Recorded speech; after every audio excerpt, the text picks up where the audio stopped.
In 1962, 17 coal miners descended into the depths of the Blackwater Mine in Matewan, West Virginia, for their morning shift. None of them ever came back up. The official report blamed a catastrophic methane explosion that collapsed 3 tunnels, sealing the miners inside. The company paid settlements to the families, the mine was permanently closed, and Matewan moved on from its tragedy. But 50 years later, when the county sheriff was reviewing old archives, he found something that contradicted everything the town had been told: a sealed room deep underground that had never been touched by any explosion. What he discovered inside would force him to reopen a case that powerful people had spent 50 years trying to bury, and prove that sometimes the deadliest secrets are the ones closest to home. Sheriff Danny Morrison had been putting off cleaning out the old file room for 3 years, but the new computer system meant all the paper records had to be sorted, scanned, or thrown away. It was tedious work that he'd been doing in chunks after his regular shifts when the county building was quiet and he could think. The basement storage room smelled like dust and old paper, with boxes stacked floor to ceiling dating back to the 1940s. Most of it was routine stuff: property disputes, minor arrests, budget reports that nobody would ever need again. But Danny was methodical by nature, the kind of cop who read every page before deciding what to keep. That's how he found the file marked Blackwater Mine Incident, 1962. The folder was thick, wedged between a stack of old traffic citations and a box of courthouse maintenance records. Danny had heard the story growing up: 17 miners killed in an explosion, the worst tragedy in Matewan's history. His own grandfather used to work the mines before switching to construction, always said it was dangerous work, but good pay for a man with limited options. Danny pulled the file out and set it on the old wooden table he'd been using as a workspace. The incident report was yellowed with age, typed on an old typewriter with letters that had seen better days. The header read Mingo County Sheriff's Department, with the date stamped below. April 23, 1962. Location: Blackwater Mine, Route 52, Matewan, West Virginia. Incident type: industrial accident, multiple fatalities.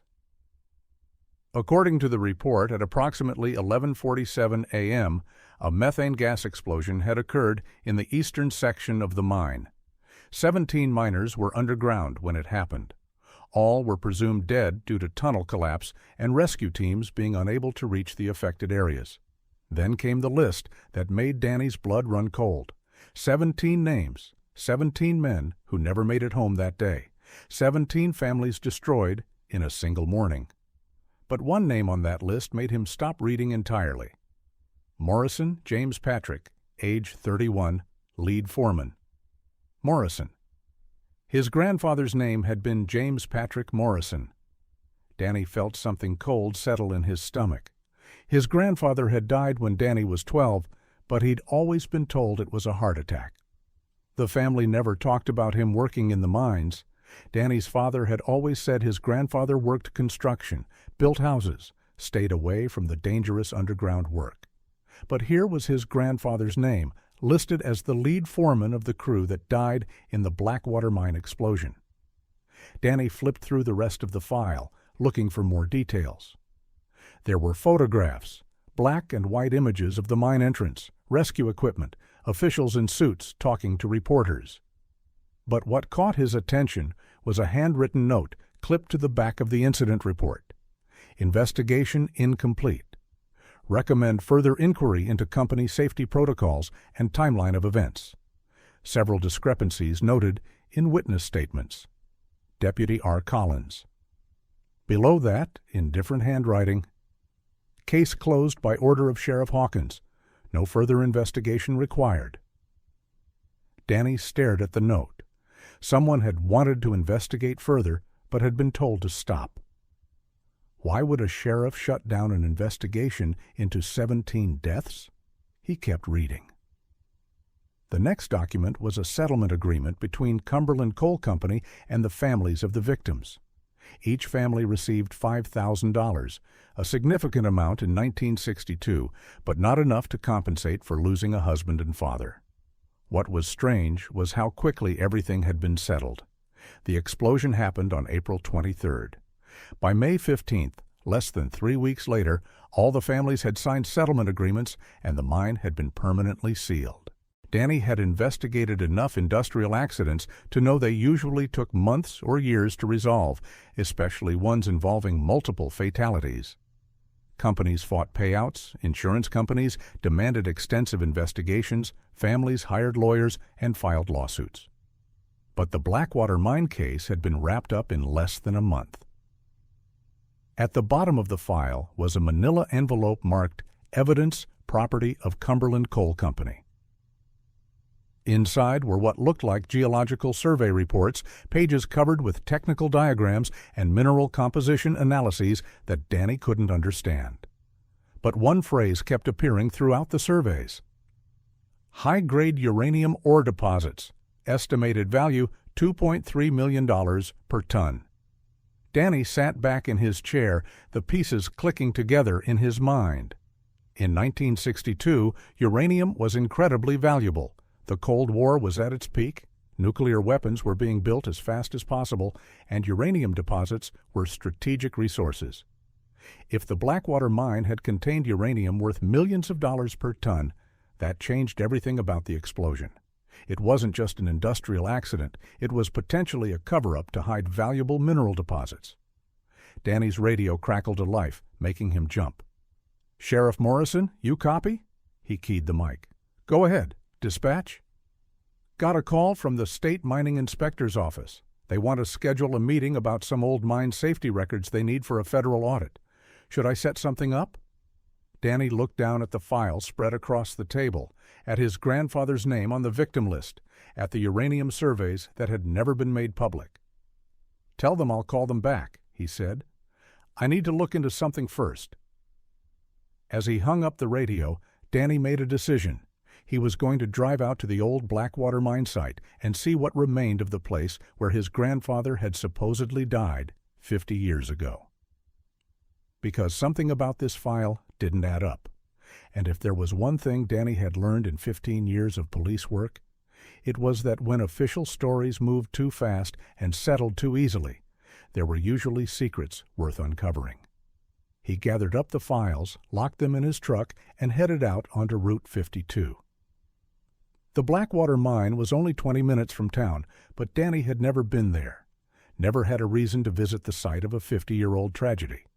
But as he drove through the winding mountain roads, Danny couldn't shake the feeling that he was about to discover his grandfather hadn't died the way his family had always believed.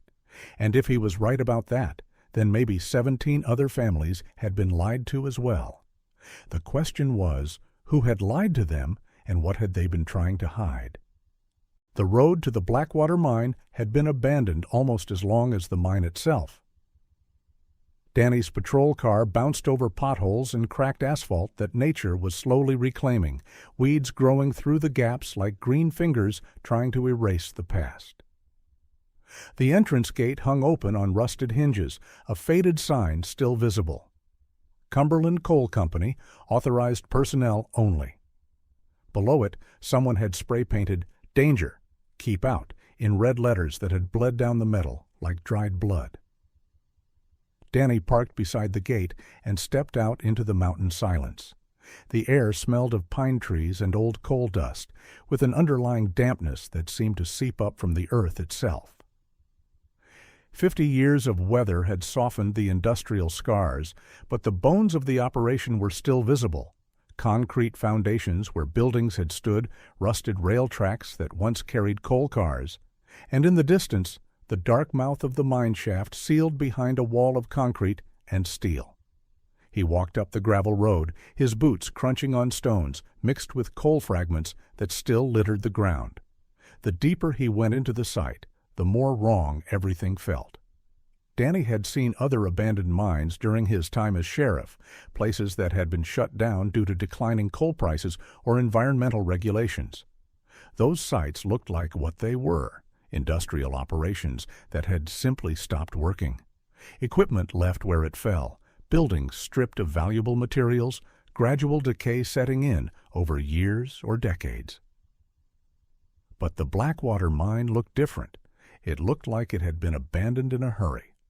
Near what had once been the main office building, Danny found scattered papers half buried under decades of leaves. Most were too damaged to read, but he could make out fragments, timesheets, safety reports, personnel records. The kind of paperwork that companies usually secured or destroyed when closing down operations. More concerning was what he found near the sealed mine entrance, concrete blocks and steel reinforcement that looked far more extensive than necessary for a simple closure. This wasn't just sealing a dangerous mine shaft. This looked like someone had been determined to make sure nothing could ever get in or out. Danny walked around the perimeter of the seal, studying the construction. The concrete was poured thick, with steel beams welded across the opening in a crosshatch pattern. But what caught his attention were the dates stamped into the concrete at ground level: April 24, 1962, and April 25, 1962. April 24th and 25th, 1962, the day after the reported explosion, and the day after that. Danny frowned. According to the file he'd read, rescue operations had continued for several days after the explosion as teams tried to reach the trapped miners. But if they'd started sealing the mine entrance less than 24 hours after the incident, how could there have been any rescue attempts? He pulled out his phone and took photos of the concrete dates, the heavy steel reinforcement, the scattered paperwork.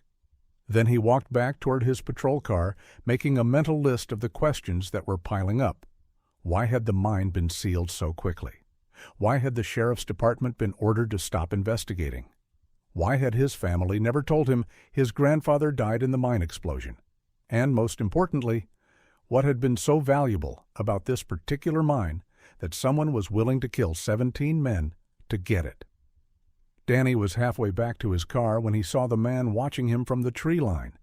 The figure was maybe 60 yards away, partially hidden behind a cluster of pine trees. Tall, thin, wearing work clothes and a baseball cap pulled low over his face. When Danny raised his hand in a wave, the man stepped back deeper into the woods. "Hey," Danny called out, "you need something?" No response. The man melted back into the trees like he'd never been there. Danny's hand moved instinctively to his service weapon. In 15 years of law enforcement, he'd developed good instincts about when situations were about to turn dangerous. Something about the way the man had been watching, patient, careful, like someone with experience staying hidden, set off alarm bells. Danny walked quickly back to his patrol car, keeping his eyes on the tree line. As he got in and started the engine, his radio crackled. "Sheriff Morrison, you there?" "Go ahead." "Got a call from someone asking about your location. Said he was from the state mining office. Wanted to know if you were investigating old mine sites today." Danny felt his chest tighten. Did he give a name? "Said his name was Henderson, but when I asked for a callback number, he said he'd call back later," and hung up. Danny looked back toward the tree line where the man had been watching. No state mining inspector would be lurking in the woods at an abandoned mine site. And how had anyone known he was here? "Copy," Danny said. "I'm heading back to the office." But as he drove away from the Blackwater Mine, Danny couldn't shake the feeling that his visit had triggered something. Someone was watching the site, someone who didn't want law enforcement poking around 50-year-old accident scenes. Back at the sheriff's office, Danny spread the Blackwater Mine file across his desk and started making phone calls. His first call was to the West Virginia Department of Mining Safety. "I need to speak to someone about historical mine records," he told the receptionist. "Hold, please." After several transfers, Danny found himself talking to a records clerk named Betty Mason, who had been with the department for 30 years. "Blackwater Mine," she repeated when Danny explained what he was looking for. "That name sounds familiar, but I can't place it. What year did you say?" 1962. Explosion that killed 17 miners. Let me check our database." Danny heard typing in the background. "That's strange. I'm not finding any incident reports for a Blackwater mine in 1962. Are you sure about the name and date? Danny stared at the file spread across his desk. I'm holding the county sheriff's incident report right now. 17 miners killed in a methane explosion on April 23, 1962. Sir, I've been maintaining these records for 3 decades. We have documentation for every mine fatality in West Virginia going back to the 1920s. If 17 miners died in 1962, there would definitely be a state investigation file. But there isn't one. No, sir. According to our database, there was no mining incident involving multiple fatalities in Mingo County in 1962. Danny felt something cold crawl up his spine. What about Cumberland Coal Company? Do you have any records for them operating mines in the Matewan area? More typing. I show Cumberland Coal Company operating several mines in southern West Virginia in the 1960s, but this is odd. Their Matewan operation shows a closure date of April 22, 1962, one day before your reported incident. They closed the mine the day before the explosion? According to our records, yes. And, sir, the closure was listed as administrative. No reason given. Danny thanked Betty Mason and hung up, his mind racing. The state had no record of the explosion. Cumberland Coal had officially closed the mine the day before it happened, and someone was still watching the site 50 years later. He picked up the phone again and dialed his father's number. Dad, I need to ask you about Grandpa. His father was quiet for a moment. What about him? How did he really die? Another pause, longer this time. Danny, why are you asking about this now? Because I found a file that says he was killed in a mine explosion in 1962, along with 16 other men, but you always told me he died of a heart attack. His father's voice went very quiet. Where did you find this file? In the county records. Dad, what really happened to him? Son, there are some things that are better left buried. Your grandfather wouldn't want you digging into this. 17 men died, Dad. 17 families were lied to. If Grandpa was one of them. Danny, his father's voice was sharp now. Drop this. Trust me. Some stones are better left unturned. The line went dead. Danny stared at the phone, his father's warning echoing in his head. But as he looked at his grandfather's name on the victim list, at the uranium surveys in the evidence envelope, at the photos he'd taken of the hastily sealed mine entrance, he knew he couldn't let it go. 17 men had died. Their families had been paid off and told to stay quiet. And 50 years later, someone was still watching to make sure the truth stayed buried. Danny Morrison was about to find out why. Danny spent the rest of the afternoon trying to track down the families of the other 16 miners listed in the incident report. Most of the surnames were familiar, names he'd seen on mailboxes, heard at town council meetings, families whose descendants still lived in and around Matewan. But when he started making calls, he hit the same wall over and over again. Henderson family? Oh, they moved away years ago, right after old Bill died, I think. The Caldwells? Haven't seen any of them since I was a kid. Heard they went up north somewhere. Bobby Garrett's family? They used to live on Elm Street, but the house has been empty for decades. By 5 o'clock, Danny had made 23 phone calls and found exactly 0 living relatives of the Blackwater Mine victims. In a town where families went back generations, where people knew everyone's business going back 50 years, somehow all the families connected to the worst mining disaster in local history had simply vanished. That wasn't normal. That wasn't even possible. Danny locked the files in his desk and drove home, but he couldn't let it go. He lived in a small house on the outskirts of town, the kind of place where he could think without interruption. After a dinner he barely tasted, he sat on his back porch with a beer and his laptop, using the internet to search for traces of the missing families. What he found was disturbing. According to public records, 6 of the 17 families had sold their homes and moved out of state within 6 months of the mine incident. 3 more had relocated within West Virginia, but to counties far from Matewan. The remaining 8 families had simply disappeared from the records entirely. No forwarding addresses, no death certificates, no trace of what had happened to them. Danny had investigated enough missing persons cases to know that entire families didn't just vanish without leaving some kind of paper trail. People had social security numbers, tax records, medical files. Someone always knew something. But the families of the Blackwater Mine victims had been erased as thoroughly as if they'd never existed. His phone rang, interrupting his research. The caller ID showed a number he didn't recognize. Sheriff Morrison? That's right.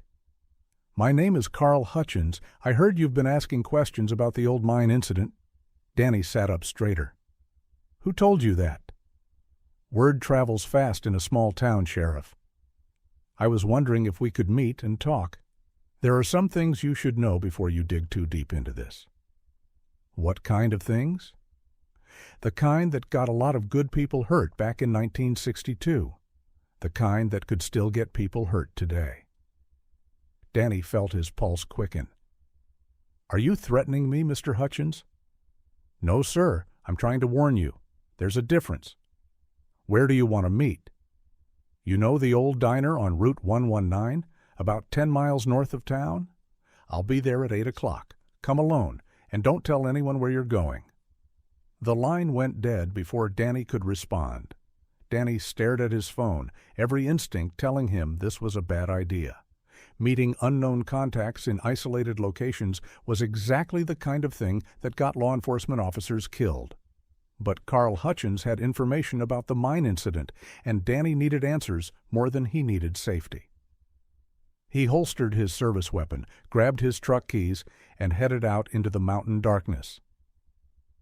The diner on Route 119 had been closed for years, but the parking lot lights were still working, casting yellow pools of illumination across cracked asphalt. Danny arrived 15 minutes early and did a careful sweep of the area, looking for signs of an ambush or backup vehicles. The place appeared deserted, except for a single pickup truck parked near the diner's entrance. At exactly 8 o'clock, a man emerged from the shadows near the building. He was probably in his 70s, with white hair and the kind of weathered face that came from decades of outdoor work. He moved carefully, like someone whose joints had seen better days, but his eyes were sharp and alert. Sheriff Morrison? Mr. Hutchins. They shook hands, and Danny noticed the man's grip was still strong despite his age. Thank you for coming, Hutchins said. I wasn't sure you would. You said you had information about the mine incident. Hutchins nodded toward a picnic table near the edge of the parking lot. Let's sit. This is going to take a while. They settled across from each other, and Hutchins pulled a thermos from his jacket pocket. Coffee? I'm good. Talk to me about 1962. Hutchins poured himself a cup and took a long sip before speaking. I was 22 years old then, worked at the mine for about 3 years, usually on the day shift. But on April 23rd, I called in sick. Danny felt his pulse quicken. You were supposed to be working the day of the explosion? Should have been down there with the rest of them. James Morrison was my shift supervisor. Good man, fair boss. If I hadn't had food poisoning that morning, I'd be dead too. So you believe the explosion really happened? Hutchins laughed bitterly. Sheriff, there was no explosion. The words hung in the night air like a physical thing. Danny leaned forward. What do you mean? I mean those 17 men didn't die in any methane blast. They were murdered, shot down in the tunnels like dogs, and then buried behind concrete and steel so nobody could ever find the bodies. Danny's mouth went dry. How do you know this? Because I saw it happen. Hutchins set down his coffee cup and looked Danny in the eye. I may have called in sick, but I couldn't sleep that morning. Felt guilty about leaving my crew short-handed. So around noon, I drove out to the mine to see if they needed me for the afternoon shift. He paused, his hand shaking slightly as he picked up the thermos again. When I got there, I heard gunshots coming from underground. Not 1 or 2 shots, a lot of them, like a war was happening down in those tunnels. What did you do? hid behind one of the equipment sheds and waited. About 20 minutes later, men started coming up from the mine. Not miners, men in suits carrying rifles. And behind them came more men in work clothes, but they weren't Cumberland Coal employees. I'd never seen any of them before. Danny pulled out his notebook. How many men? 8 or 10, maybe more. They spent the next 2 hours bringing up equipment, files, boxes of stuff, loading it all into trucks that weren't marked with any company names. Did you recognize anyone? Hutchins nodded grimly. Harold Vance, the Cumberland Coal site supervisor, and Sheriff Hawkins, both of them armed, both of them giving orders like they were running the show. Danny felt ice in his veins. The sheriff was involved? Up to his neck. I watched him personally supervise the concrete trucks when they came to seal the mine entrance. Must have been 6 or 7 loads of concrete, way more than you'd need just to close a shaft. Why didn't you report what you saw?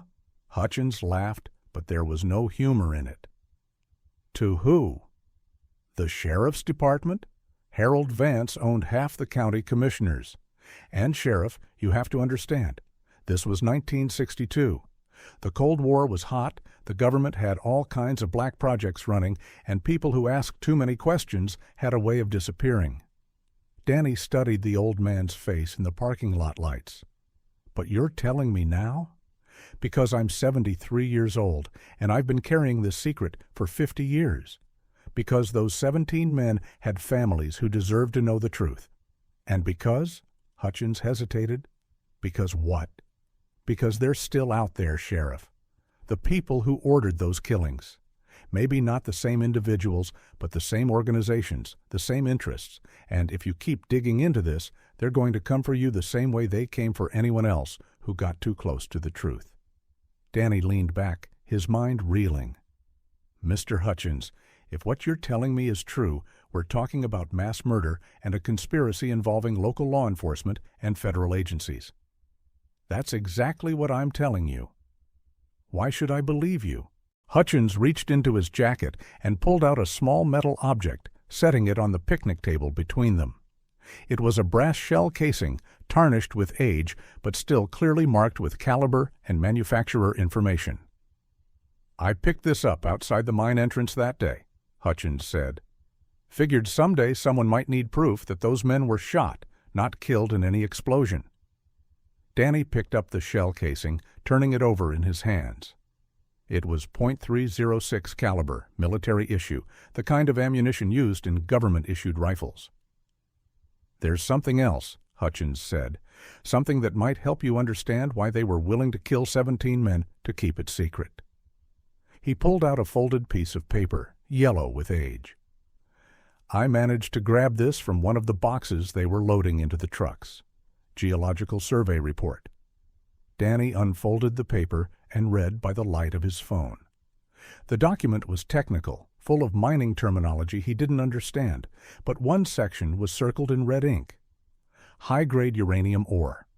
Concentration, 2.7% by weight. Estimated reserves, 47,000 tons. Current market value, $127 million. Danny whistled low. $127 million in 1962? Worth maybe 10 times that in today's money, Hutchins said. And Sheriff, that was just the uranium. There were other minerals down there too, rare earth elements that were even more valuable for weapons research. Danny folded the paper carefully and put it in his jacket pocket along with the shell casing. Mr. Hutchins, if you've had this evidence for 50 years, why didn't you ever? Because they killed anyone who tried. Hutchins' voice was flat. 3 months after the mine incident, Deputy Collins, the one who wanted to investigate further, died in a car accident on a straight stretch of road he'd driven 1,000 times. 6 months later, a newspaper reporter from Charleston who was asking questions about the mine died of a sudden heart attack at age 31. A year later, Harold Vance's own secretary disappeared completely after someone saw her photocopying company files. Danny felt a chill that had nothing to do with the mountain air. They've been killing people to cover this up for 50 years? anyone who got too close to the truth. Sheriff, I'm telling you this because those 17 men deserve justice. But I'm also telling you because if you're not careful, you're going to be number 18. As if summoned by Hutchins' words, headlights appeared on Route 119, moving slowly toward the diner. Both men watched as a dark sedan pulled into the parking lot and stopped about 50 yards away, its engine running but the driver staying inside. "Time for me to go," Hutchins said, standing up quickly. "Sheriff, be very careful who you trust. This conspiracy has roots in places you wouldn't expect." "Wait," Danny said. "How do I contact you if I need more information?" But Hutchins was already walking toward his truck. "You don't. After tonight, Carl Hutchins is going to disappear just like those 17 families did. It's the only way to stay alive." He got in his truck and drove off, leaving Danny alone in the parking lot with the dark sedan and a shell casing that proved 17 men had been murdered for a uranium deposit worth over $1 billion in today's money. The sedan's driver door opened and a man in a suit stepped out. Danny's hand moved to his service weapon as the man walked slowly across the parking lot toward him. "Sheriff Morrison," the man called out, "I think we need to talk." The man in the suit was younger than Danny had expected, maybe 45, with the kind of clean-cut appearance that screamed federal agent. He walked with the confident stride of someone who was used to being in control of situations, his hands visible but ready to move quickly if needed. "Agent James Crawford, FBI," he said, pulling out a badge wallet. "Mind if we have a conversation?" Danny kept his hand near his weapon. "Depends on what kind of conversation you have in mind." "The kind where I explain why poking around in 50-year-old mining accidents might not be in your best interest, or the best interest of your community." "Is that a threat, Agent Crawford?" Crawford smiled, but it didn't reach his eyes. "It's practical advice from someone who knows more about the Blackwater situation than you do." Danny studied the man's face in the parking lot lights. "How did you know I was here?" "We've been monitoring communications related to the Blackwater Mine since this morning. Your phone calls to the state mining office triggered some automated flags in our system." "Your system? What system would that be?" Crawford gestured toward the picnic table where Danny had been sitting with Hutchins. "Mind if we sit? This might take a few minutes." Against his better judgment, Danny nodded. They sat across from each other, and Crawford pulled out a manila folder from his jacket. "Sheriff Morrison, what I'm about to tell you is classified information that I'm sharing with you as a professional courtesy. The Blackwater Mine incident in 1962 was part of a federal operation related to national security interests during the Cold War." "What kind of operation?" Crawford opened the folder and showed Danny a document with heavy black redactions covering most of the text. "Uranium extraction for weapons development. The miners who died weren't victims of an industrial accident. They were casualties of a necessary operation to secure strategic materials for the defense of the United States." Danny felt anger building in his chest. "You're telling me the federal government murdered 17 miners?" "I'm telling you that during the Cold War, difficult decisions had to be made to protect national security. The uranium deposits at Blackwater were critical to our nuclear weapons program. When the miners discovered the true nature of what they were extracting, they became a security risk." "So you killed them?" Crawford's expression didn't change. "The operation was carried out by contractors working under federal authority. The miners were offered relocation packages to other parts of the country with new identities and financial compensation. Most accepted. Some didn't." Danny pulled out his notebook.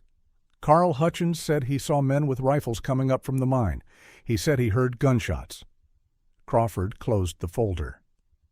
"Carl Hutchins is a 73-year-old man whose memory of events from 50 years ago may not be entirely reliable. There were no gunshots, Sheriff. There was no mass murder. There was a controlled relocation of civilian personnel who had access to classified information." "Then why was my grandfather listed as dead in the county incident report?" Because James Morrison refused relocation. He insisted on staying in Matewan, continuing to work at the mine, potentially compromising the entire operation. He was given multiple opportunities to accept the relocation package. Crawford leaned forward, his voice dropping. "Your grandfather was a patriot, Sheriff?" But he was also stubborn. When he threatened to go public with information about the uranium extraction, difficult decisions had to be made. Danny felt like he'd been punched in the stomach. "You killed my grandfather because he wouldn't keep quiet about a government mining operation?" "Your grandfather died in service to his country, just like soldiers who die in classified missions overseas. The difference is, we couldn't give him a medal or a military funeral without compromising national security." "Bullshit!" Danny stood up abruptly. "You murdered 17 miners and covered it up." Crawford remained seated, his voice calm. "Sheriff, I understand this is difficult information to process, but you need to understand the bigger picture here. The uranium extracted from Blackwater Mine was used to build nuclear weapons that helped end the Cold War and protect American lives for decades.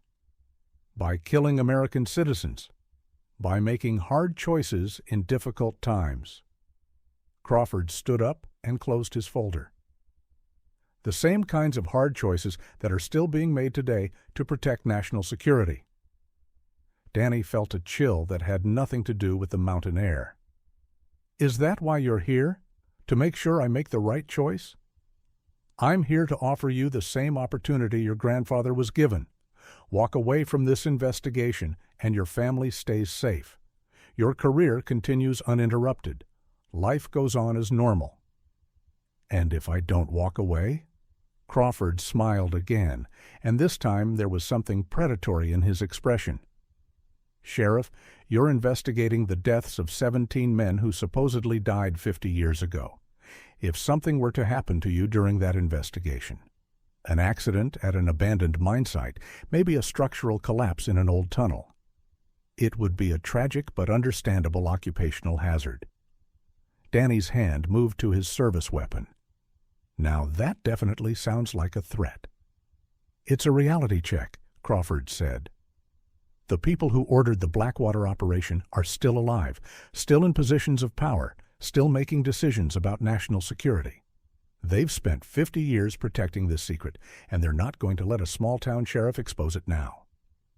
Crawford walked back toward his sedan, then turned around. "You have 24 hours to decide, Sheriff. After that, the offer expires." "What offer?" "The offer to walk away and live a long, quiet life." Crawford got in his car and rolled down the window. "Oh, and Sheriff? Carl Hutchins won't be available for any more conversations. He's decided to take an extended vacation out of state. Permanently." The sedan pulled away, leaving Danny alone in the parking lot with a shell casing in his pocket and the terrible understanding that he was now a target in a conspiracy that had been killing people for 5 decades. He got in his truck and drove home, his mind racing. Crawford's story about voluntary relocation didn't match what Hutchins had told him about gunshots and bodies. But Crawford's threats were very real, and the implication that Hutchins had been eliminated or forced to disappear was terrifying. Back at his house, Danny sat at his kitchen table and spread out everything he'd learned. The county incident report with his grandfather's name, the geological survey showing uranium deposits worth billions the shell casing Hutchins had given him, and the photos he'd taken of the hastily sealed mine entrance. The evidence pointed to mass murder and a federal cover-up. But Crawford's warning made it clear that pursuing the truth could get Danny killed, just like it had gotten others killed over the past 50 years. Danny's phone rang, startling him. The caller ID showed his father's number. "Danny, are you all right?" "I'm fine, Dad. Why?" "Because I just had a visit from 2 men in suits who said you were investigating dangerous criminal activity related to the old mine. They wanted to know if you'd said anything to me about what you found." Danny felt his blood turn to ice. "What did you tell them?" "I told them you hadn't shared any details with me, which is true. But Danny, these men, they weren't local law enforcement. They knew things about our family, about your grandfather, that nobody should know. What kind of things? They knew about the heart attack story. They knew we'd never told you the truth about how your grandfather died. And son, they knew your mother's maiden name, where she went to school, where she worked before she married me. They knew details about our lives that felt like threats. Danny closed his eyes. The conspiracy wasn't just coming for him. They were putting pressure on his family to make sure he backed down. Dad, I need you and Mom to go visit Aunt Sarah in Charleston for a few days. Right now. Danny, what have you gotten yourself into?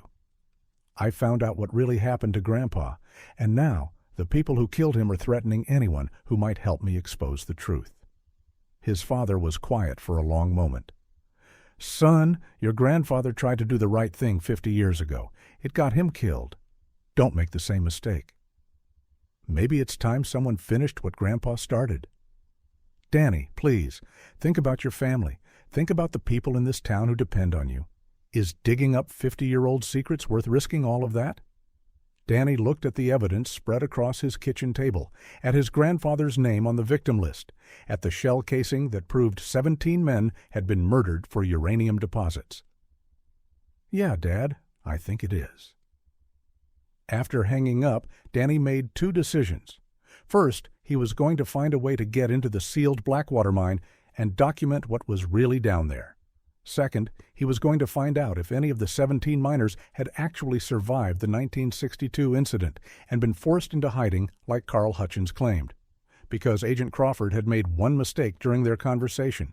He'd mentioned that some of the miners had accepted relocation packages and moved to other parts of the country with new identities. If that was true, then some of the Blackwater victims might still be alive. And if Danny could find them, he might be able to get the testimony he needed to expose 50 years of murder and cover-ups. But first, he had to make sure his parents got out of town before the federal agents decided they were liabilities that needed to be eliminated. Danny grabbed his keys and headed back out into the mountain darkness. He had less than 24 hours to decide whether to walk away or fight. And he'd already made his choice. Danny's first stop was his parents' house, a small brick ranch on the outskirts of town where he'd grown up. The porch light was on, and through the front window he could see his father sitting in his recliner, staring at the television without really watching it. His mother answered the door in her bathrobe, her face tight with worry. Danny, what's going on? Your father won't tell me anything about those men who came by. Mom, I need you and Dad to pack a bag and drive to Charleston tonight. Stay with Aunt Sarah for a few days. Why? What's happening? Danny's father appeared behind her, his expression grim. Because our son has decided to poke a hornet's nest that's been quiet for 50 years. James Morrison was my grandfather, Danny said. I have a right to know how he really died. His father stepped onto the porch and closed the door behind him. Danny, let me tell you something about your grandfather that I never wanted you to know. He was a good man, but he was also stubborn as a mule. When he got an idea in his head about right and wrong, nothing could change his mind. That sounds like something to be proud of. It is, but it's also what got him killed. His father's voice dropped to a whisper. Your grandfather found something in that mine that he wasn't supposed to see. Government men came and told him to keep quiet, offered him money to relocate the family. He refused, said he had a responsibility to his community, to the other miners. So they murdered him. They made him disappear, along with anyone else who wouldn't take their money and keep their mouths shut. His father gripped Danny's shoulder. Son, I was 10 years old when it happened. I watched my mother cry herself to sleep every night for 2 years after we were told he died in an explosion. I watched our neighbors pack up and leave town one by one until there was nobody left who remembered what really happened. Danny felt something cold settle in his chest. How many people knew the truth? Everybody knew something was wrong. You don't lose 17 men in an explosion and have it wrapped up in 3 weeks unless powerful people want it wrapped up. But nobody talked about it, because the families who asked too many questions ended up like the Hendersons. What happened to the Hendersons? His father was quiet for a long moment. Billy Henderson's widow refused to sign the settlement papers, said she wanted a real investigation into how her husband died. 3 months later, their house burned down in the middle of the night. Martha Henderson and her 2 kids died in the fire. Official cause was electrical problems, but everybody knew better. Danny felt sick. They killed a woman and her children? They killed anyone who threatened to expose the truth, and now you're threatening to do the same thing. His father looked toward the street where a sedan with tinted windows was parked under a streetlight. They're watching us right now, Danny. Those men who came by earlier, they're still here. Danny followed his father's gaze and saw the car. It hadn't been there when he arrived. All the more reason for you to get out of town tonight, Danny said. Drive to Charleston. Stay with Aunt Sarah. Don't tell anyone where you're going. His mother appeared in the doorway again. Danny, why can't you just let sleeping dogs lie? Your grandfather's been gone 50 years. Digging this up won't bring him back. But it might bring justice for 17 families who were lied to and threatened into silence. And it might get you killed, his father said. Is that what you want? Is that what your grandfather would want? Danny thought about the shell casing in his pocket, about Carl Hutchins' terrified face in the diner parking lot, about Agent Crawford's casual threats. His father was right. Pursuing this investigation could get him killed, but it could also expose a conspiracy that had been murdering innocent people for half a century. I'll be careful, Danny said. But I can't walk away from this. His father nodded slowly. I knew you'd say that. You're just like him, you know. Same stubborn streak, same sense of right and wrong. He sighed. We'll pack a bag and leave tonight. But Danny, if something happens to you, if you disappear like your grandfather did, I want you to know that we understand why you did it.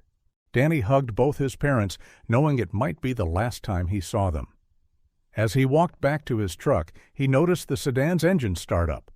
They were going to follow him, which meant his parents would be safe once he led the surveillance away from their house. Danny drove toward the center of town, taking a circuitous route that would give his parents time to pack and leave. The sedan stayed behind him, maintaining a professional distance, but making no effort to hide their presence.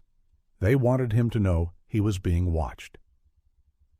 At the sheriff's office, Danny parked under the lights and walked inside, knowing the surveillance team would have to decide whether to follow him into a law enforcement building or wait outside.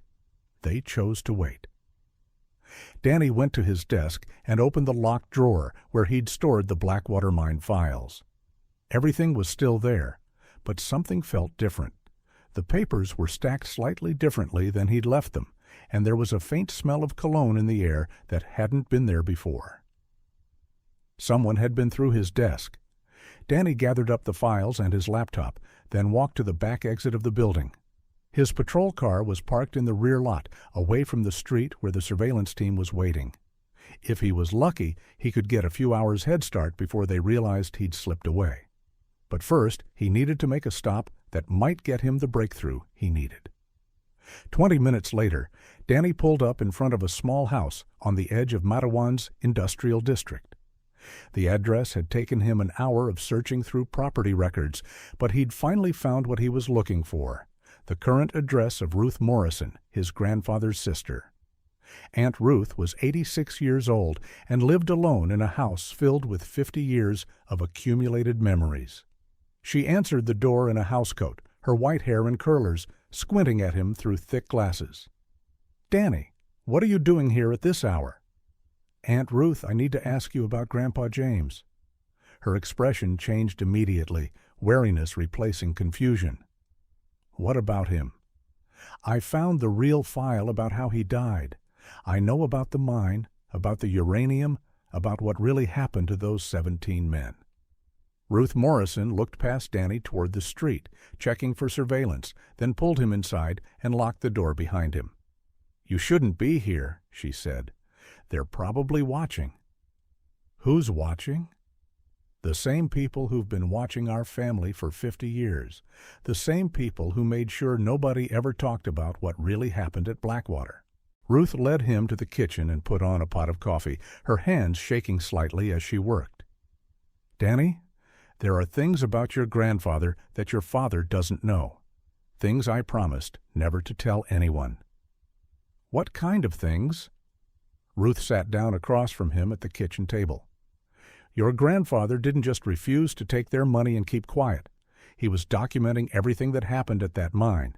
He had proof of the uranium extraction, proof of the government involvement, proof of the cover-up." Danny leaned forward. "What happened to the proof?" "He hid it, somewhere safe, somewhere he thought nobody would ever find it." Ruth's eyes filled with tears. "The night before he died, he came here and gave me a key, said if anything happened to him, I should give it to someone who could use it to get justice for the other families." She stood up and walked to an old grandfather clock in the corner of the kitchen. Behind the pendulum, taped to the back panel, was a small brass key. "I've been carrying this secret for 50 years, Ruth said, handing Danny the key. "Waiting for someone in the family to be brave enough to finish what James started." Danny turned the key over in his hands. It was old and tarnished, with numbers etched into the metal. 247. "What does it open?" Ruth smiled for the first time since he'd arrived. "Your grandfather rented a safety deposit box at the First National Bank in Logan County under a false name. Everything he documented about Blackwater is in that box." Danny felt his pulse quicken. What name did he use? Patrick Morrison, his middle name and our maiden name. Ruth gripped his hand. "Danny, if what's in that box is as damaging as your grandfather believed, the people who killed him won't hesitate to kill you too." "I know. But Aunt Ruth, if I don't do this, they'll keep killing people to protect their secret. How many more Carl Hutchinses are going to disappear? How many more families are going to be threatened into silence?" Ruth nodded slowly. "Your grandfather would be proud of you and terrified for you." She walked to the window and peered through the curtains. "There's a car across the street that wasn't there when you arrived." Danny joined her at the window. A different sedan was parked under a streetlight, engine running. "They found me," he said, "which means they'll be watching the bank tomorrow." "Then you'll have to be smarter than they are," Ruth said, "the same way your grandfather was smarter than them for 50 years. Danny kissed his aunt on the cheek and headed for the back door.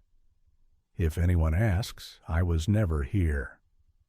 "Danny," Ruth called after him, "be careful, and remember, your grandfather didn't die for nothing if you can finally get justice for those 17 families." Danny slipped out the back door and through Ruth's neighbor's yard, making his way to where he'd parked his patrol car 3 blocks away. The surveillance team would be watching the front of Ruth's house, waiting for him to leave the way he'd come in. As he drove toward Logan County and the First National Bank, Danny realized he was now carrying the key to evidence that could expose a 50-year government conspiracy involving mass murder and corporate cover-ups. But he was also being hunted by federal agents who had been killing witnesses for half a century. The race was on to see who would get to James Morrison's safety deposit box first, Danny or the people who had murdered his grandfather to keep him from opening it. The First National Bank in Logan County opened at 9 a.m., but Danny arrived at 7:30 to study the building and plan his approach. The surveillance sedan had followed him part way, but disappeared once he crossed county lines, which meant they either had other assets in place or they were confident they knew where he was going. Danny parked 2 blocks away and walked through the early morning mist that clung to the mountains around Logan. The bank was a small brick building from the 1960s, the kind of place where safety deposit boxes were accessed through a basement vault that probably hadn't been updated since his grandfather's time. At 8:45, Danny watched from across the street as 2 men in suits entered the bank. They weren't customers. Their posture and the way they scanned the interior screamed federal agents. Crawford's people had beaten him there. Danny's radio crackled. "Sheriff Morrison, this is dispatch. We've got a situation at the Blackwater Mine site. Someone called in suspicious activity, possible break-in." Danny keyed the mic. What kind of suspicious activity? Caller said they saw lights moving around inside the sealed entrance. Might be kids, but the property owner wants it checked out. Danny felt his stomach drop. The timing was too convenient. I'm in Logan County on official business. Send Deputy Williams to check it out. Williams is responding to a domestic disturbance. You want me to call the state police? Negative. I'll handle it when I get back. But Danny knew the call was fake. Crawford's people were trying to draw him away from the bank, back to the mine, where they could isolate him and eliminate the problem permanently, which meant whatever was in his grandfather's safety deposit box was dangerous enough to kill for. At exactly 9 a.m., Danny walked into the First National Bank. The two federal agents were standing near the customer service desk, showing badges to the bank manager. Danny couldn't hear their conversation, but he could see the manager nodding nervously and pointing toward the basement stairs. Danny approached the teller window with the key Ruth had given him. I need to access a safety deposit box, please. The young teller looked past Danny toward the federal agents, uncertainty crossing her face. Sir, I think you need to speak with Mr. Patterson, our manager. He's dealing with some kind of situation right now regarding the safety deposit boxes. What kind of situation? I'm not sure. Those men said something about a federal investigation into fraudulent accounts. Danny felt ice in his veins. Crawford's people were trying to seize his grandfather's box before he could access it. In a few minutes, 50 years of evidence would disappear into federal custody and never be seen again. Danny pulled out his sheriff's badge. This is related to an ongoing criminal investigation in Mingo County. I need immediate access to Box 247 under the name Patrick Morrison. The teller hesitated, looking between Danny's badge and the federal agents across the lobby. Let me get Mr. Patterson. There's no time for that, Danny said, raising his voice loud enough for the federal agents to hear. I have a valid court order requiring immediate access to that box. It was a lie, but it had the desired effect. Both agents turned toward the teller window, and Danny saw recognition flash across their faces. Sheriff Morrison, one of them called out, walking over with his hand resting casually on his jacket where a shoulder holster would be. Agent Crawford sent us to assist with your investigation. Funny, Danny said. Crawford told me to stay away from this investigation. Plans change. We're here to make sure you get the evidence you need safely. Danny studied the man's face. Everything about his posture screamed threat, not assistance. In that case, you won't mind if I access the box first and review the contents before sharing them with federal authorities. Actually, we do mind. National security protocols require federal oversight of any evidence related to the Blackwater incident. The bank manager approached nervously, a thin man in his 50s who clearly wanted to be anywhere else. Gentlemen, perhaps we could resolve this upstairs in my office? No, Danny said firmly. I'm accessing that box now as part of an active homicide investigation. He handed the key to the teller. Box 247, Patrick Morrison. I'll need a witness present during the opening. The federal agent stepped closer. Sheriff, I don't think you understand the situation here. That box contains classified materials that were illegally obtained by a civilian contractor 50 years ago.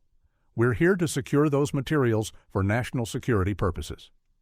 What I understand, Danny said loudly enough for everyone in the bank to hear, is that you're trying to suppress evidence in a mass murder case, and you're doing it in front of witnesses. The bank lobby had gone quiet. Other customers were staring, and Danny could see the teller reaching for what was probably a panic button under her counter. The federal agent's partner moved to Danny's left side, positioning himself to block any exit route. Sheriff Morrison, I think you should come with us. We need to discuss this situation privately. Danny's hand moved toward his service weapon. The only place I'm going is downstairs to open that safety deposit box, and if you try to stop me, I'll arrest you for interfering with a criminal investigation. On what authority? On the authority of the 17 families who were lied to about how their loved ones died. on the authority of a 50-year cover-up that's still claiming victims. Danny looked directly at the bank manager. "Mr. Patterson, are you going to let federal agents intimidate you into violating your customers' legal rights?" Patterson looked between Danny and the federal agents, clearly terrified. I think I need to call our legal department." "No time for that," the first federal agent said. He pulled out his phone and made a quick call. "It's done. Secure the building."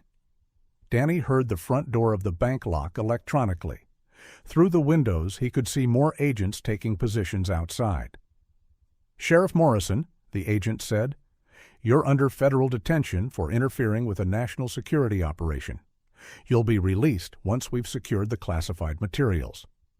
"Bullshit," Danny said. "You have no legal authority to detain me." "We have all the authority we need." That's when Danny made a decision that would either save his life or end it. He drew his service weapon and pointed it at the federal agent. "Everyone on the ground now," he shouted. "This is Sheriff Morrison, and I'm placing these men under arrest for conspiracy to commit murder." The bank erupted in chaos. Customers screamed and dropped to the floor. The teller hit the panic button, and the federal agents drew their weapons. "You're making a big mistake, Sheriff," one of the agents said, his gun trained on Danny's chest. "The mistake was made 50 years ago when you murdered my grandfather and 16 other innocent men," Danny replied. "Now we're going to find out what they died trying to protect." Danny backed toward the basement stairs, keeping his weapon aimed at the agents. "Mr. Patterson, you're coming with me. We're going to open that box, and you're going to witness everything we find." "Sheriff, I can't." "You can, and you will. Because in about 5 minutes, this story is going to be all over the news, and you're going to want to be on the right side of history." Danny reached the basement stairs and started backing down them, Patterson reluctantly following. Behind them, he could hear the federal agents coordinating on their radios, probably calling for backup and tactical support. In the basement vault, surrounded by hundreds of safety deposit boxes, Danny finally understood why his grandfather had been willing to die rather than let this secret stay buried. Because Box 247 was about to prove that the Blackwater Mine conspiracy wasn't just about uranium extraction and Cold War paranoia. It was about something much bigger, much more valuable, and much more dangerous than anyone had imagined. Danny inserted the key into Box 247 and turned it. The lock clicked open, and 50 years of secrets were about to see daylight for the first time since James Morrison had sealed them away. The safety deposit box was larger than Danny had expected and heavier.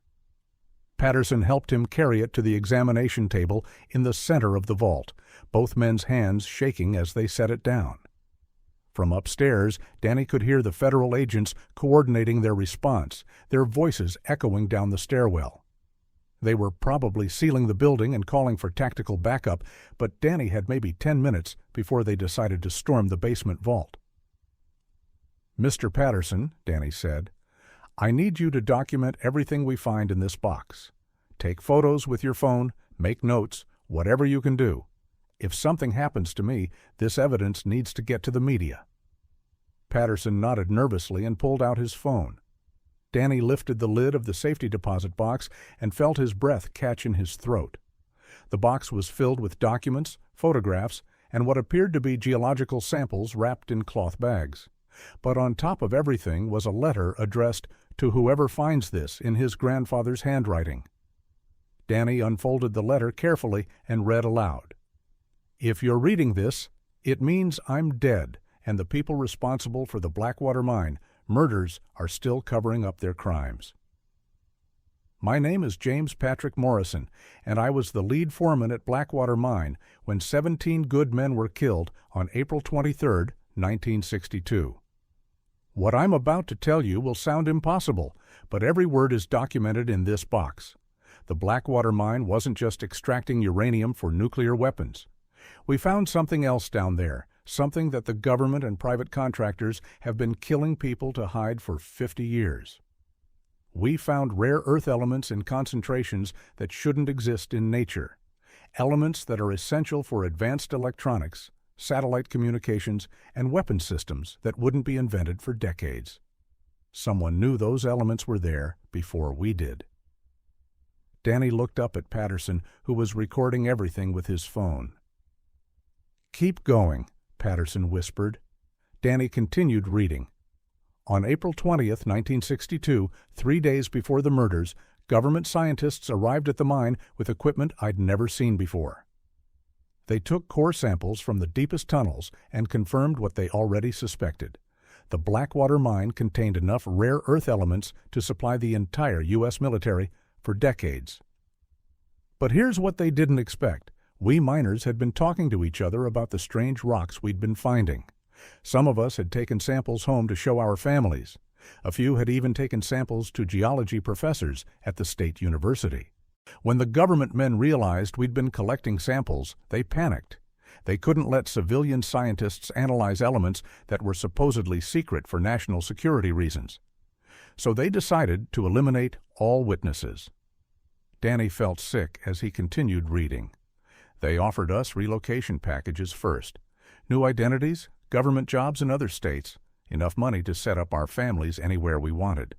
Most of the men were tempted. It was more money than any of us had ever seen.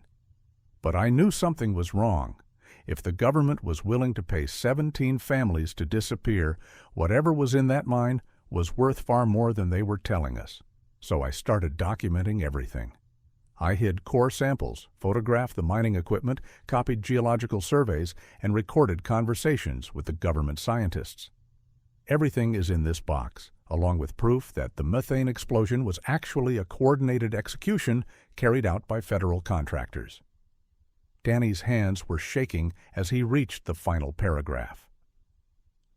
"If you're my family reading this, know that I love you and I'm sorry for the pain my death will cause. But these 17 men have families too, and they deserve to know the truth. The Blackwater Mine contains enough rare earth elements to be worth over $10 billion in today's money. 17 good men died so that money could be stolen by people who were supposed to protect American citizens, not murder them. Use this evidence to get justice. Use it to expose the conspiracy. And use it to make sure no other families have to suffer what ours has suffered." James Patrick Morrison, April 22, 1962. Danny set down the letter and started going through the other contents of the box. There were dozens of photographs showing the mining operation, geological surveys documenting the rare earth deposits, and audio recordings on old magnetic tape reels. But what made Danny's blood run cold were the execution orders. Typed on official government letterhead, classified at the highest levels, were direct orders to eliminate civilian assets with knowledge of Project Blackwater and secure all physical evidence of rare earth extraction operations. The orders were signed by officials whose names Danny recognized from history books, people who had gone on to hold high positions in government and private industry for decades after the Blackwater murders. "Jesus Christ," Patterson whispered, looking at the documents over Danny's shoulder. "This goes all the way to the top." Danny picked up one of the cloth bags containing geological samples. Even 50 years later, he could see the unusual coloration and crystalline structure that marked these as something different from ordinary coal mining debris. His phone buzzed with a text message from an unknown number. "You have 2 minutes to surrender the contents of that box, or we're coming down." Danny looked at Patterson. "Can you upload those photos to a cloud storage account right now?" "Already doing it," Patterson said, his fingers flying across his phone screen. "Sending everything to multiple email accounts and social media platforms." "Good man." Danny gathered up the most damaging documents, the execution orders, his grandfather's letter, and the geological surveys showing the true value of the rare earth deposits. He stuffed them inside his jacket just as heavy footsteps started coming down the basement stairs. "Sheriff Morrison," Agent Crawford's voice echoed through the vault. "This is your final warning. Surrender the classified materials and come upstairs peacefully." "Go to hell, Crawford," Danny called back. "This evidence is going public whether you kill me or not." "Actually, it's not." Crawford appeared at the bottom of the stairs with 4 tactical agents, all armed with automatic weapons. Mr. Patterson has just discovered that his phone has no signal down here. Very convenient design feature for a bank vault. And his photos? They uploaded to servers that we control. Patterson looked at his phone in horror. The upload failed. None of it went through. Crawford smiled. Sheriff Morrison, you're going to hand over every document, every photograph, and every sample in that box. Then you're going to forget this investigation ever happened. And if I refuse? Then you'll join your grandfather in an unmarked grave, and the official record will show that Sheriff Danny Morrison died in a tragic mining accident while investigating reports of trespassers at the abandoned Blackwater Mine. Danny looked around the vault, calculating his options. 4 heavily armed federal agents, no backup, no way to communicate with the outside world, and evidence that could expose a 50-year conspiracy worth billions of dollars. But his grandfather had faced the same choice 50 years ago, and James Morrison had chosen to hide the evidence rather than let it be destroyed. Danny was about to make the same choice. "Crawford," he said, "before you kill me, answer one question. How many people have you murdered to protect this secret? Does it matter? National security requires difficult decisions. It matters to the families, it matters to the victims, and it's going to matter to the media when this story breaks." Crawford laughed. "What media?" "You're alone down here, Sheriff. No witnesses, no backup, no evidence that's going to survive the next 5 minutes." That's when Danny heard something that changed everything.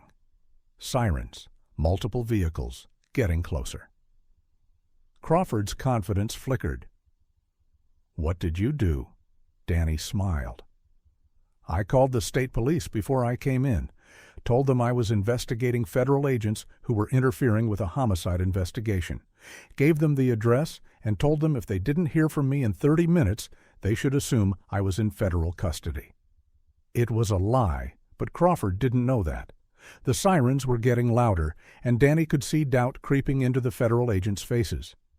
"You're bluffing," Crawford said. "Maybe. But are you willing to bet $10 billion worth of rare earth elements on it?" That's when the shooting started upstairs. The gunfire upstairs was brief but intense. Automatic weapons, handguns, and what sounded like shotgun blasts echoing through the bank's main floor. Then sudden, terrifying silence. Crawford pressed his radio earpiece, his face grim. "Report." Static. Then a voice. "Building secure. Local law enforcement neutralized. No media presence." Danny felt his stomach drop. The sirens hadn't been state police coming to rescue him. They'd been more federal agents arriving to contain the situation. "Disappointed, Sheriff?" Crawford asked. "Did you really think we'd operate for 50 years without learning how to handle local law enforcement interference?" Danny's mind raced. If Crawford's people had neutralized local law enforcement, that meant other cops were dead or wounded because of his investigation. The weight of that responsibility hit him like a physical blow. "How many?" Danny asked quietly. "How many what?" "How many cops did you kill?"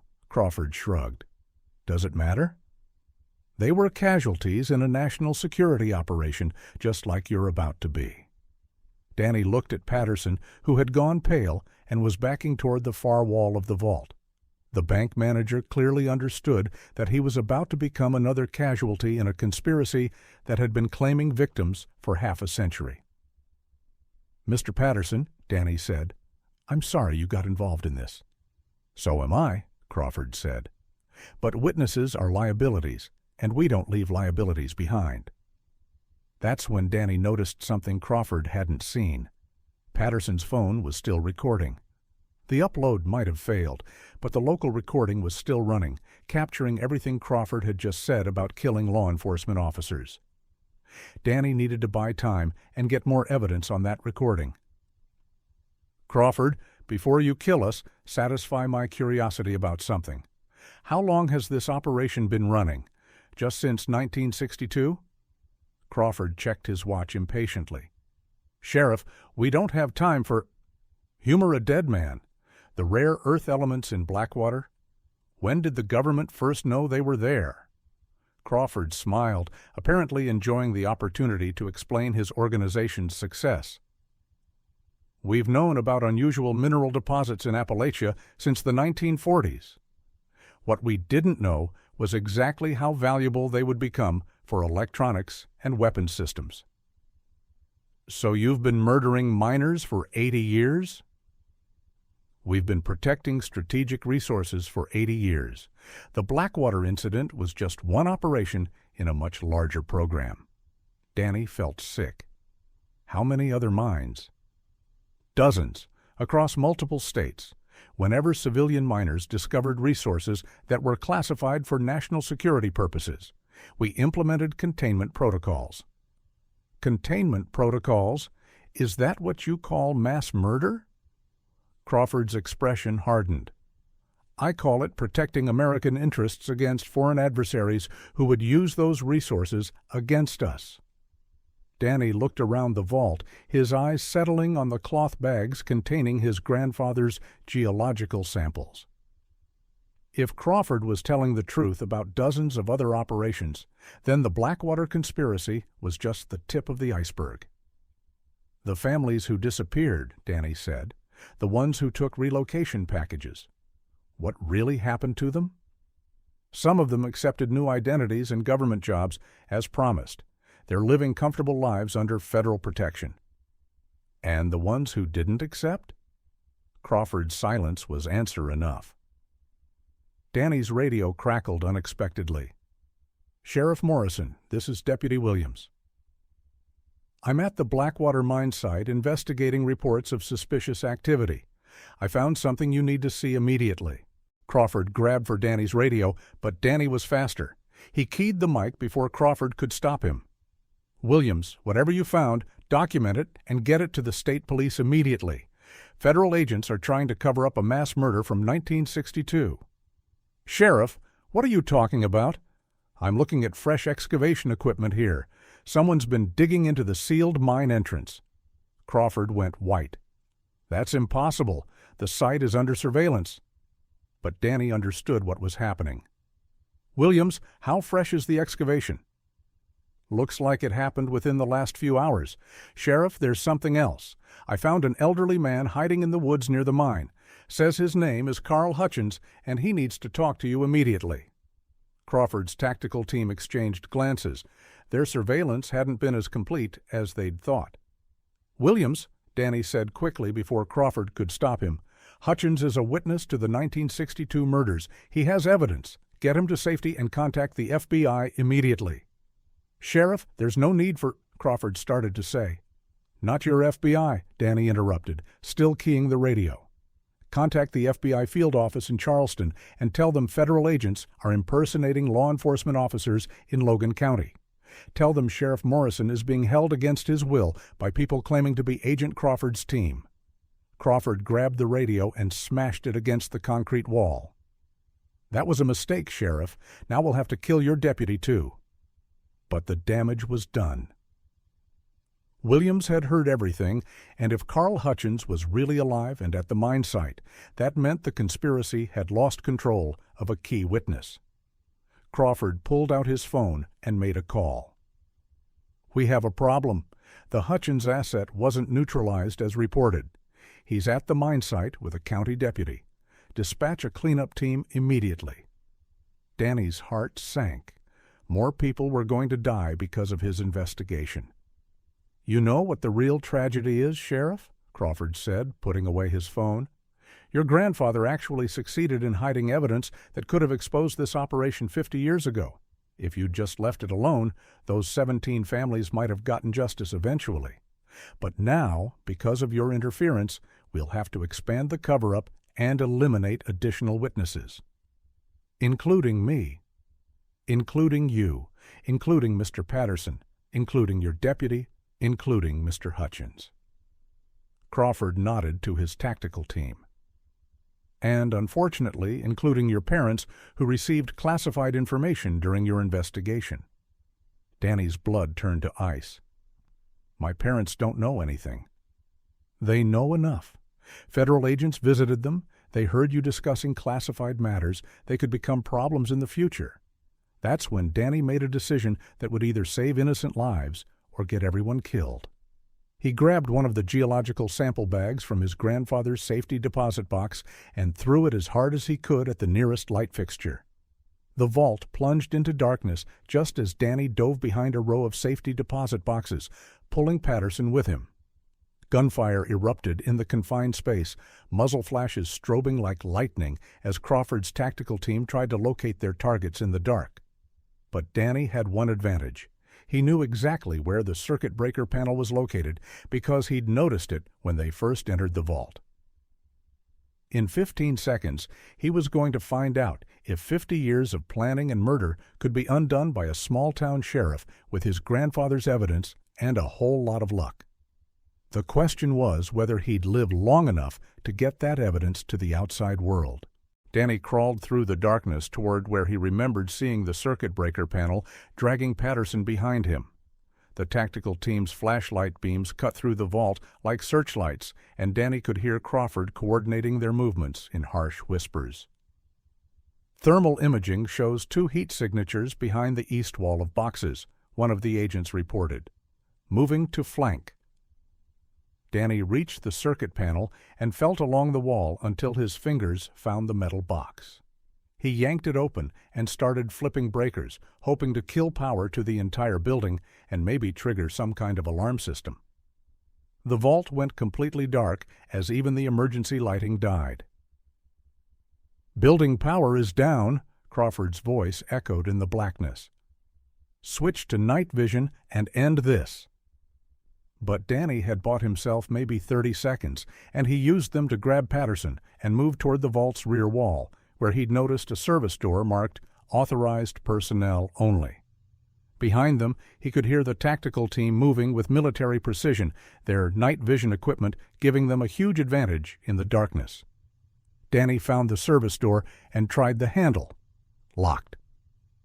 "Patterson," he whispered, "do you have keys to this door?" "It leads to the old pneumatic tube system," Patterson whispered back. "We don't use it anymore, but it connects to the drive-through teller window." "Can we get through it?" "Maybe, but it's a tight fit." Danny could hear the tactical team getting closer. In a few seconds, they'd have clear shots at both of them. He pulled out his service weapon and fired 3 shots at the service door lock, the muzzle flashes temporarily blinding anyone with night vision equipment. The door sprang open, revealing a narrow maintenance corridor that smelled of dust and old grease. "Go!" Danny hissed, pushing Patterson into the corridor ahead of him. They crawled through a space barely wide enough for their shoulders, following a path that Danny hoped led to some kind of exit. Behind them, he could hear Crawford's team breaking through the damaged service door. "They're in the pneumatic system," Crawford's voice echoed through the narrow corridor. "Seal all exits and flood the tubes with gas." Danny's heart sank. They were trapped in a confined space with armed federal agents behind them and poison gas ahead of them. But then Patterson grabbed his arm. "There," he whispered, pointing to a faint rectangle of light ahead of them. "The drive-through window." They crawled faster, Danny's knees scraping against the metal tube walls. Behind them, he could hear the hiss of gas being released into the system. Danny reached the drive-through window first and kicked out the pneumatic tube cover, sending it flying into the parking lot outside. Fresh air rushed into the corridor, and Danny hauled himself through the opening, then pulled Patterson out after him. They were outside the bank, but Danny could see federal agents positioned around the building perimeter. Crawford's team had the entire area locked down. "This way," Patterson gasped, pointing toward an alley that ran between the bank and the adjacent hardware store. "My car is parked behind the building." They ran for the alley, keeping low, but Danny knew they had maybe seconds before Crawford's people spotted them. He still had his grandfather's evidence stuffed inside his jacket, but it wouldn't do any good if they were both killed before they could get it to the media. That's when Danny heard the sound of helicopters approaching. But these weren't federal helicopters. As they got closer, Danny could see news station logos on their sides. "How the hell?" Patterson gasped. Danny's radio had been destroyed, but Patterson's phone had been recording everything Crawford said about killing law enforcement officers and covering up mass murder. Even though the upload had failed, the local recording was still intact, and apparently someone had been monitoring police communications. The first helicopter to land in the bank parking lot was from WCHS-TV in Charleston.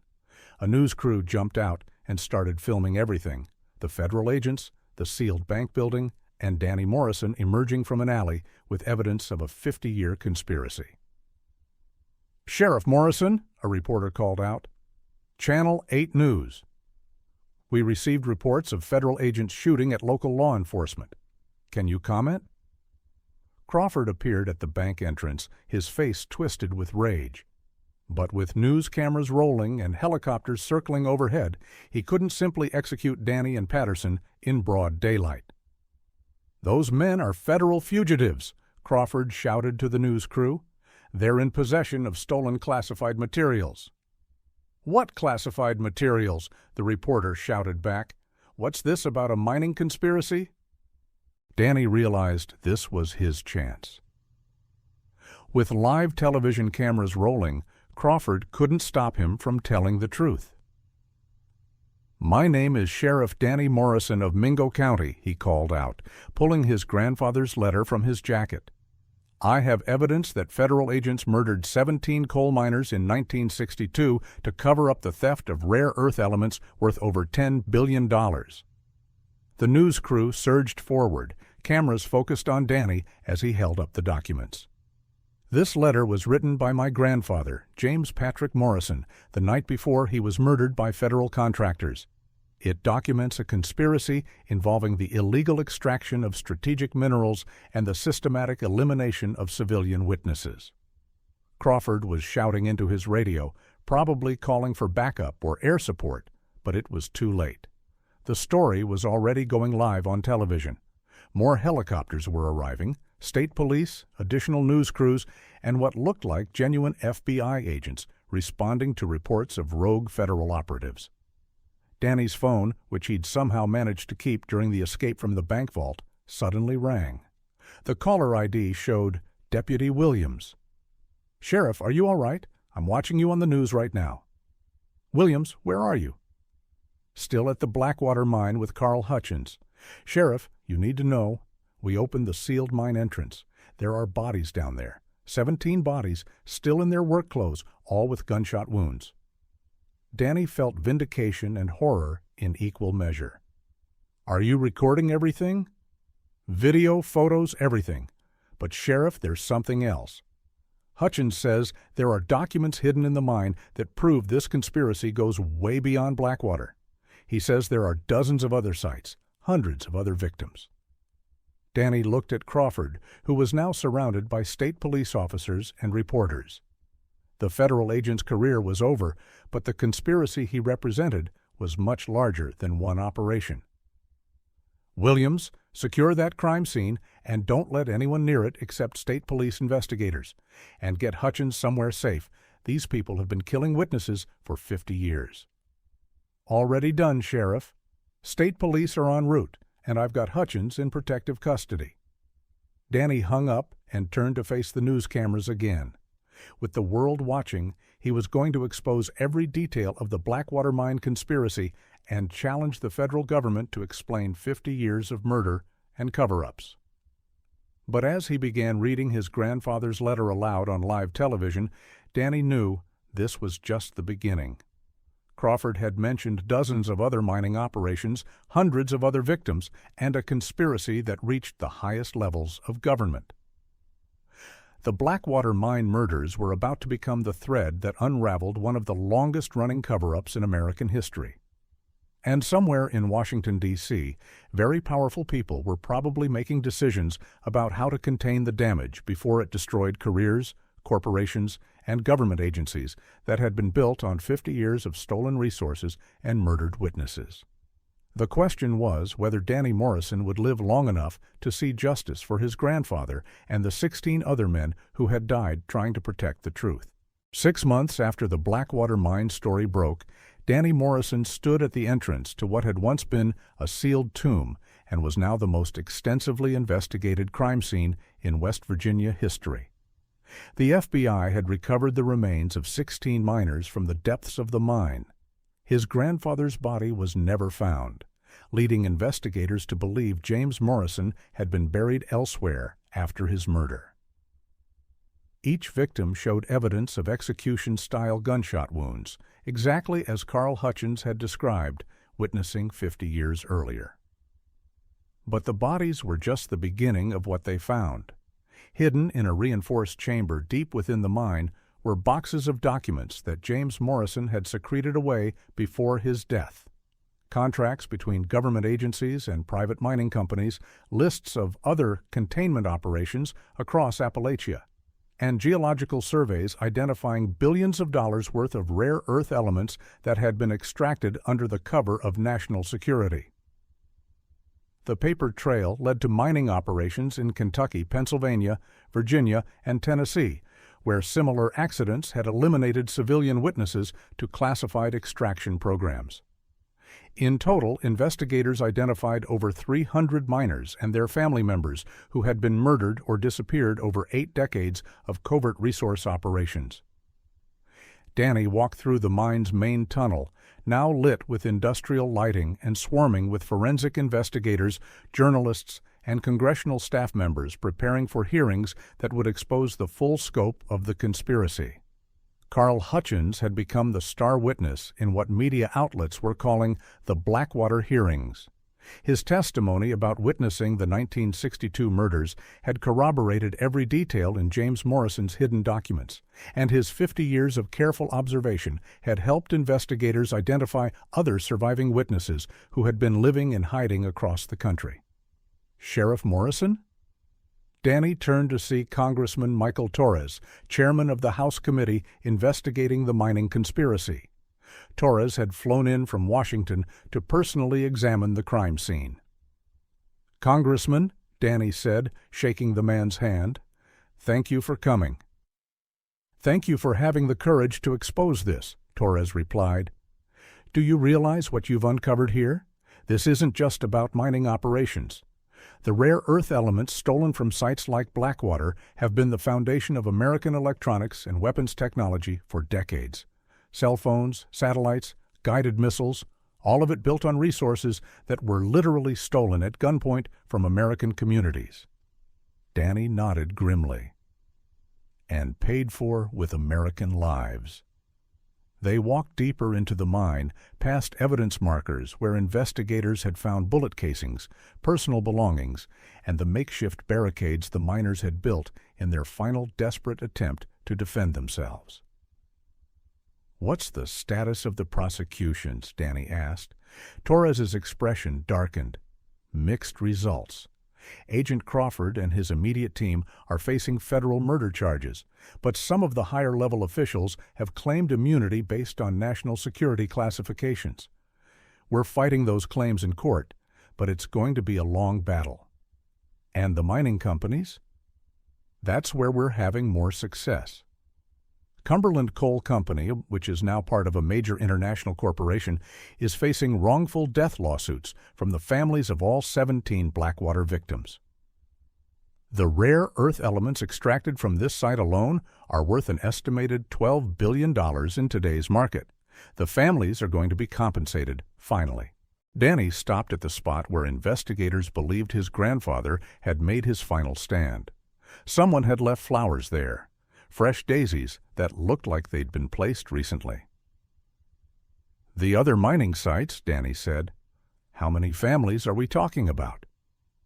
"Over 800 confirmed victims across 6 states, Torres said, "and we're still identifying more as witnesses come forward. Some of these people have been living under assumed identities for 30 or 40 years, too terrified to contact their original families." Danny thought about the scope of the conspiracy.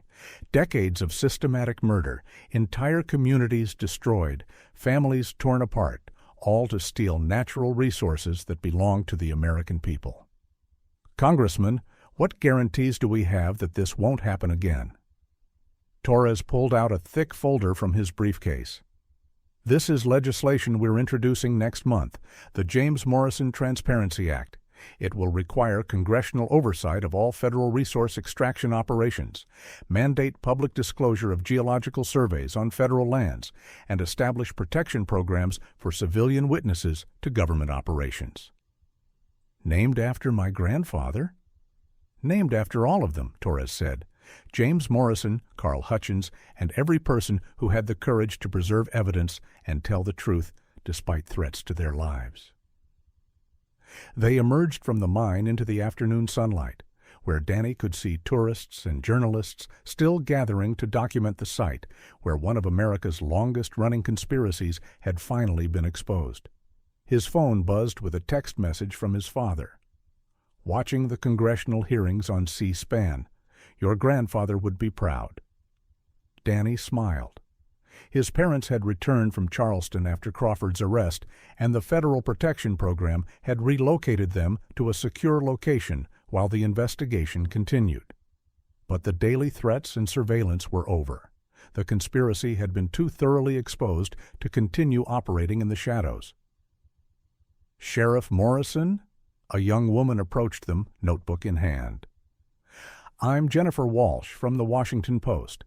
I'm working on a book about the Blackwater conspiracy. Could I ask you a few questions? Danny had given hundreds of interviews over the past 6 months, but he still found it surreal that his grandfather's hidden evidence had become the basis for congressional investigations, federal prosecutions, and now books about government cover-ups. What do you want to know? What made you decide to keep investigating even after federal agents threatened your life? Danny thought about the question for a moment, looking back toward the mine entrance where 17 men had died trying to protect the truth. I think about my grandfather's letter, he said. The last thing he wrote was, use this evidence to get justice. Use it to expose the conspiracy. And use it to make sure no other families have to suffer what ours has suffered.